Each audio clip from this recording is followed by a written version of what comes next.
አዲስ የገባችሁ እንደሚባለው ሰብስክራይብ አድርጉ። ለብዙ ሰዎች እንዲተላለፍ የሚያስፈልገው ነገር አድርጉ። ቢያንስ 7000 ሰው ያየው ከሆነ 7000 ሰው ላይክ ቢያደርግ ዩቲዩብ ራሱ ወደ ብዙ ሰዎች ያሻግረዋል። ስለዚህ እዚህ አየር ላይ ያላችሁ በሙሉ አሁኑ ንኩት። ሄሎ ሄሎ፣ ሰላም ሰላም።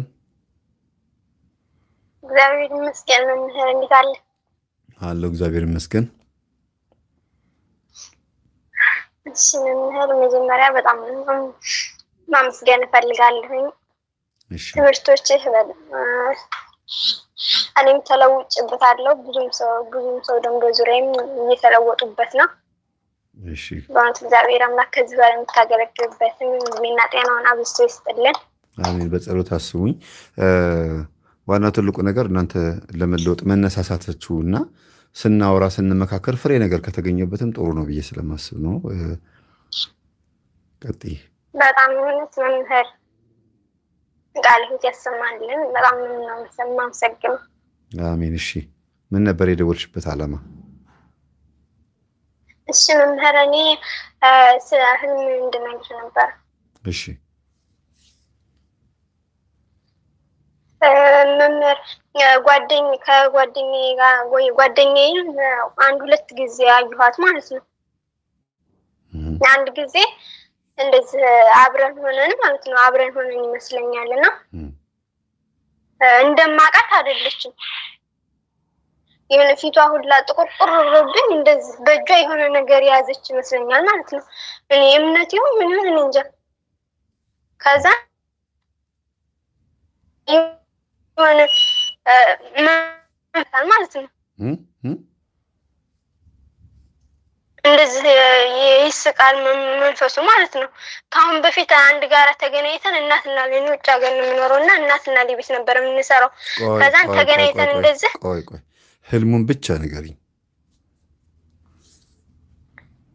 እና እንደዚህ ተገናኝተን ይዛ ቁጭ ብላ መሳቅ ጀመረ ማለት ነው። እሷ ነች የምትስቀው? ከዛን እኔ እሺ እሷ አይደለችም፣ ያኔ መንፈሱ ነው የሚመስለኝ እኔ ማለት ነው። ከዛ እንደገና እኔ የሆነ በእጇ ቆይ አንዴ፣ ህልሙን እየተረጎምሽው እየሄድሽ ነው ያለሽው? አሁን ህልሙን በቀጥታ ያየሽውን ነገር ብቻ ነው? ህልሙን ነው ምን? ህልሙን ነው ማለት ነው። በዛ ውስጥ በመሀል አቋርጠሽ ሌላ እውን የሆነው ነገር አትናገሪ እሺ? ህልሙን ብቻ ንገሪ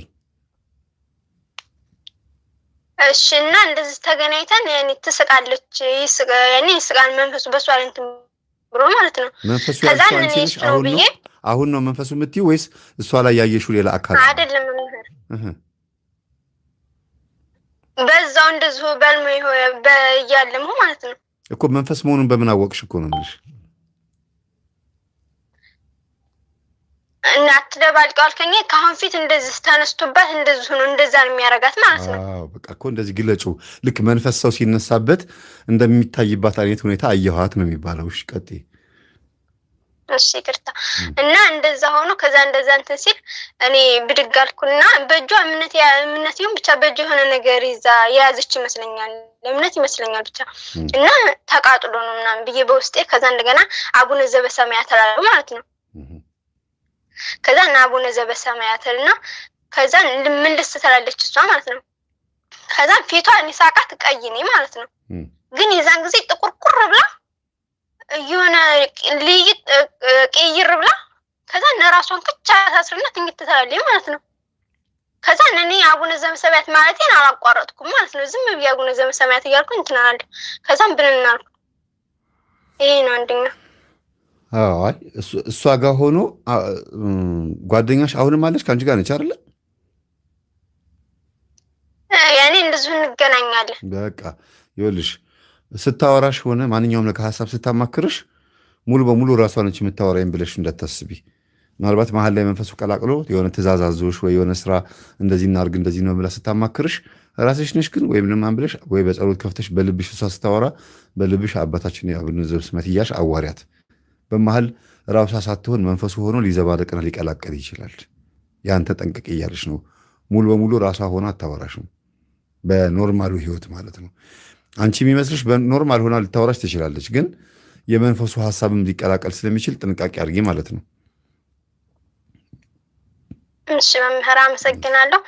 ሁለተኛው ደግሞ አብረን ይመስለኛል እንደዚህ ጸሎት የምናደርግበት ጋር ከዛ ጸሎት የምናደርግበት ጋር እሷ ፊቷን አዙራ ከዛ እባብ ይመስለኛል ማለት ነው። እኔ በሩ ጋር ነኝ፣ እሷ በዛው ፊቷን አዙራ ከዛም ብጠራት ምንም ማስመኝ የሚሆነ በቃ ድንዝዝን ያለችው ማለት ነው። ድንዝዝን ያለችው ብጠራት ምንም እንትን አትለኝም። ከዛ እባቡ መጥቶ እንትን ይላታል ማለት ነው። ከዛ ሄዳለሁ ማለት ነው። ዛር እንደሚያስቸግራት እያሳየሽ ነው። ዛር እንደሚያስቸግራት እያሳየሽ ነው ያለው።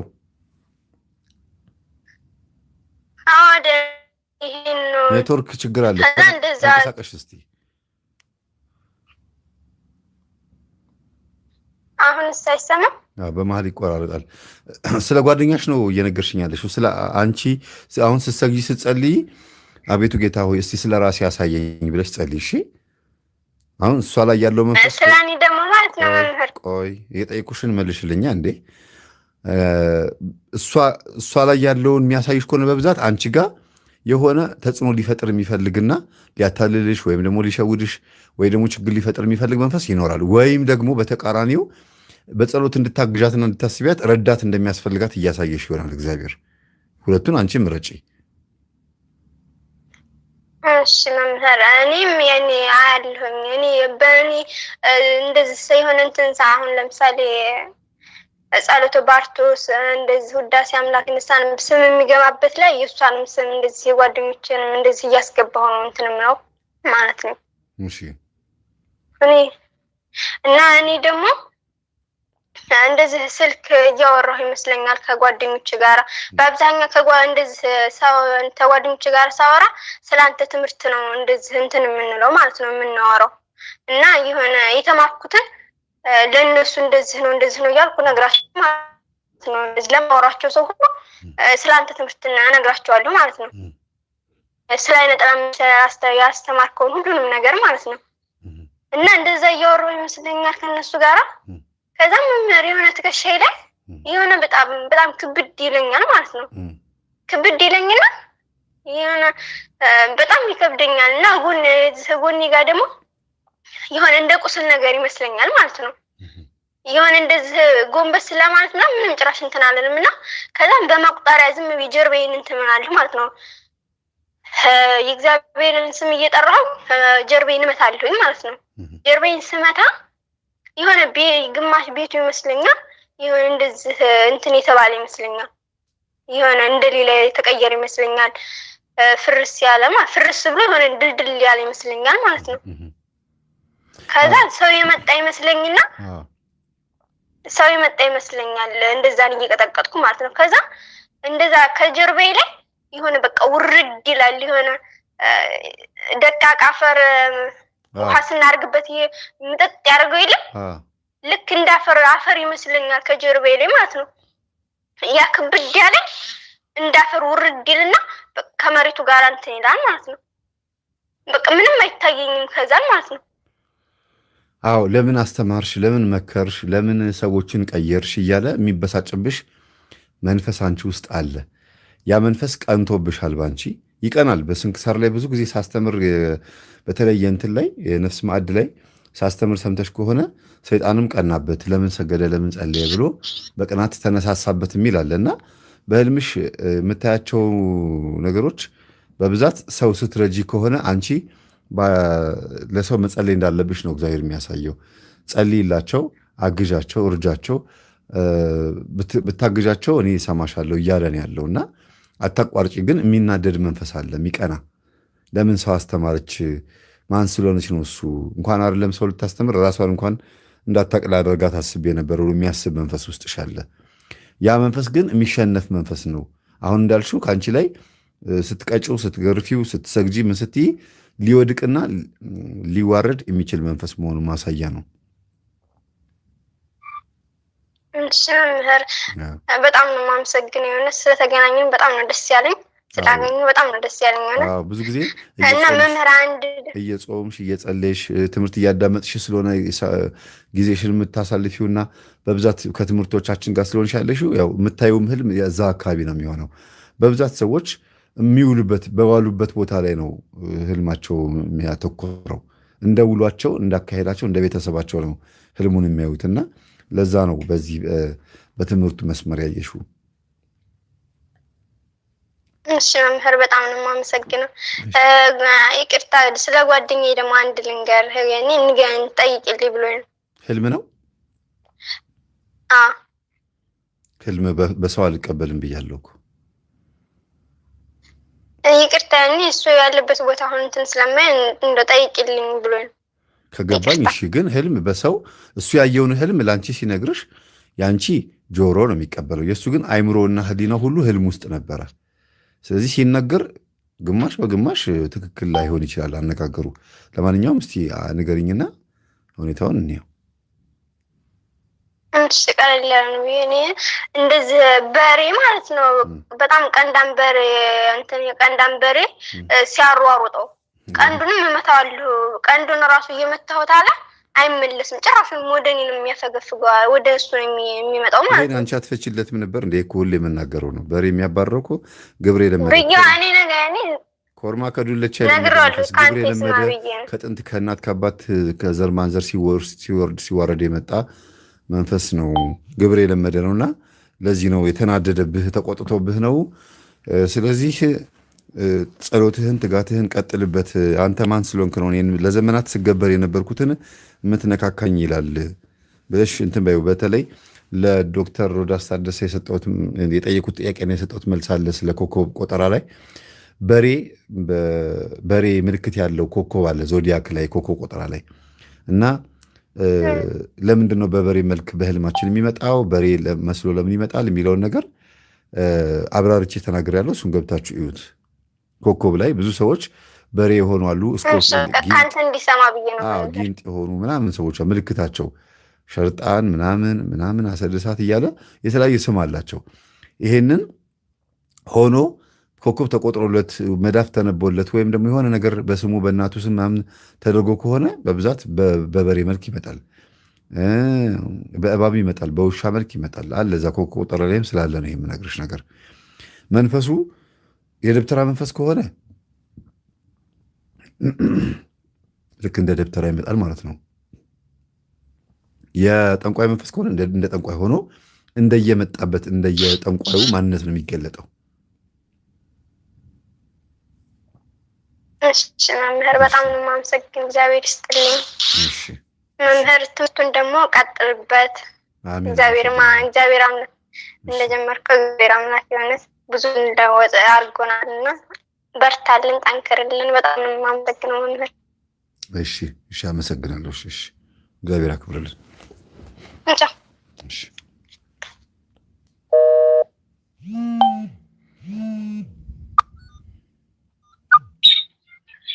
ሄሎ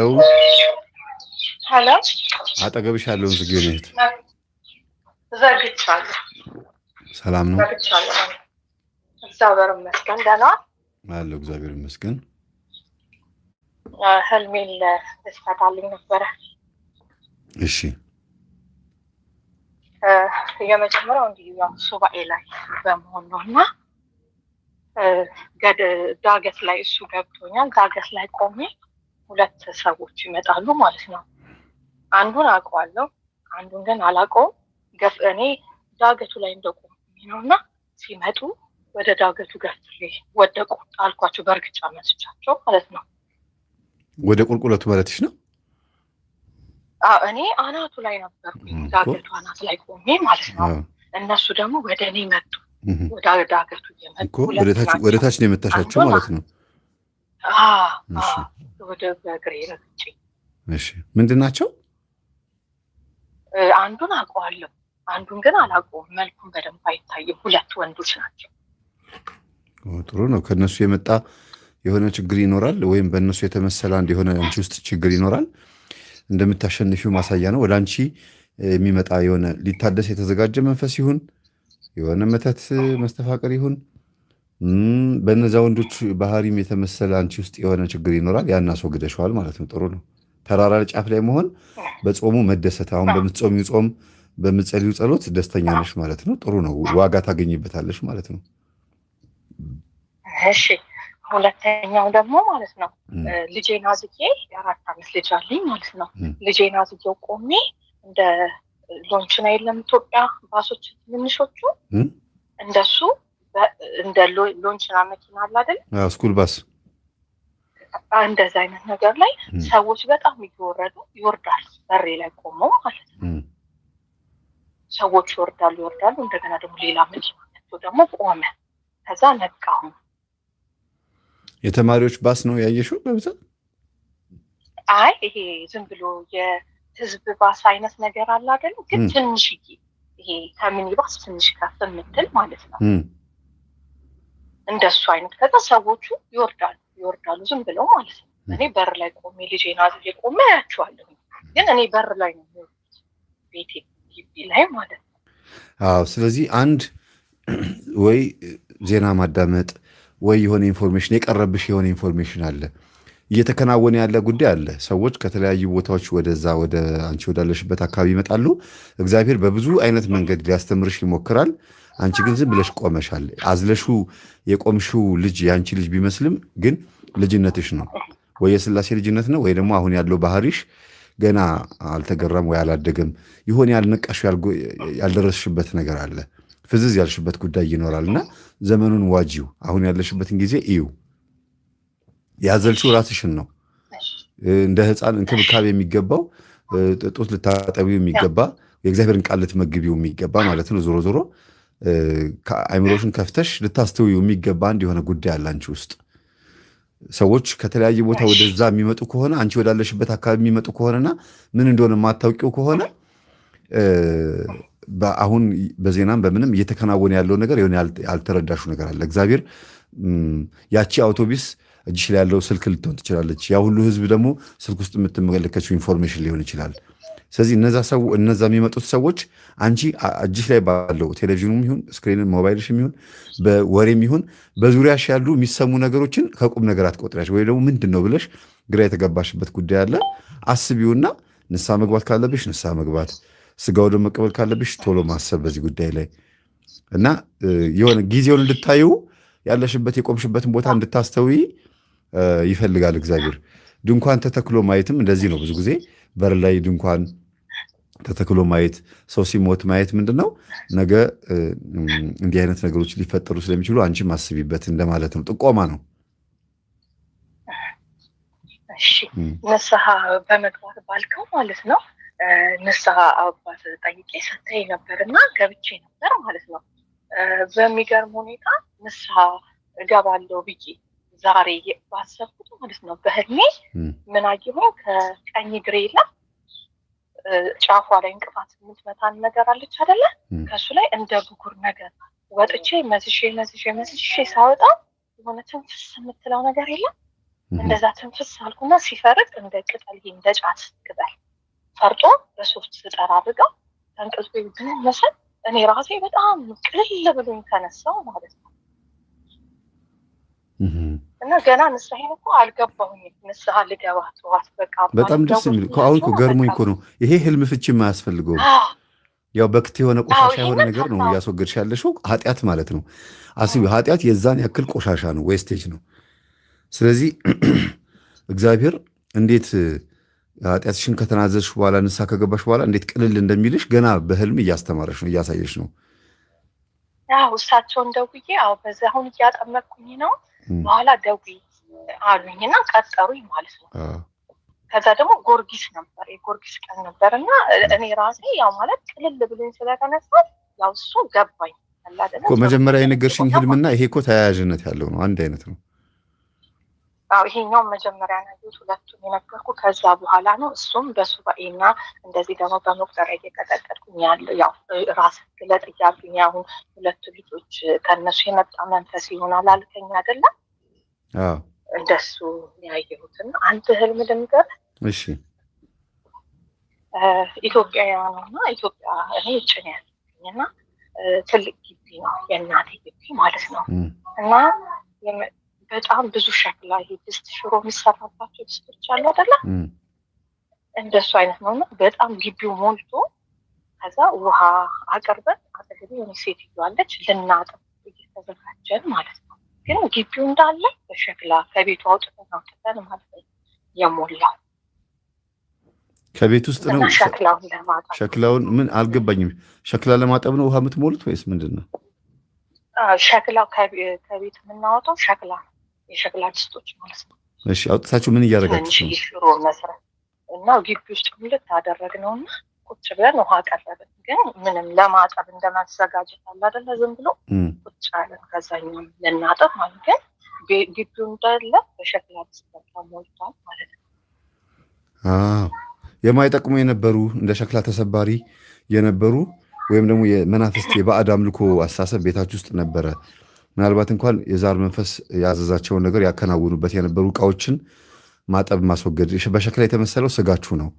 ሸክላው የራሳችሁ የእናንተ ስጋ ነው እና በንስሐ ሁላችሁም መታጠብ፣ አንድ ላይ መስገድ እንዳለባችሁ ማሳያ ነው። ቤተሰብ በሙሉ በህብረት አንድ ላይ አንቺም የምታውቂያቸው ቤተሰቦች በሙሉ ቤት ውስጥ ያላችሁ ሰዎች በሙሉ ስጋችሁን ማጽዳት። የሆነ የጣዖት ምግብ በልታችሁ ይሆናል። ለጣዖት የተሰዋ ማለት ለአቴቴም ለመንፈሱም ለጠቋር ለአዳልሞቴም የተዘጋጀ ምግብ ይኖራል እና በፊት በልጅነታችሁ ያን ስትበሉ ካደጋችሁ ሸክላው ቆሽሿል፣ ስጋችሁ ማለት ነው። ስለዚህ መታጠብ የሚገባው ነገር አለ። በጅምላ ሁላችሁም አንድ ላይ ቄደር መጠመቅ እንዳለባችሁ ማሳያ ነው። በጣም አመሰግናለሁ። እሺ፣ እኔ እሺ፣ አመሰግናለሁ። እግዚአብሔር ያክብርልኝ።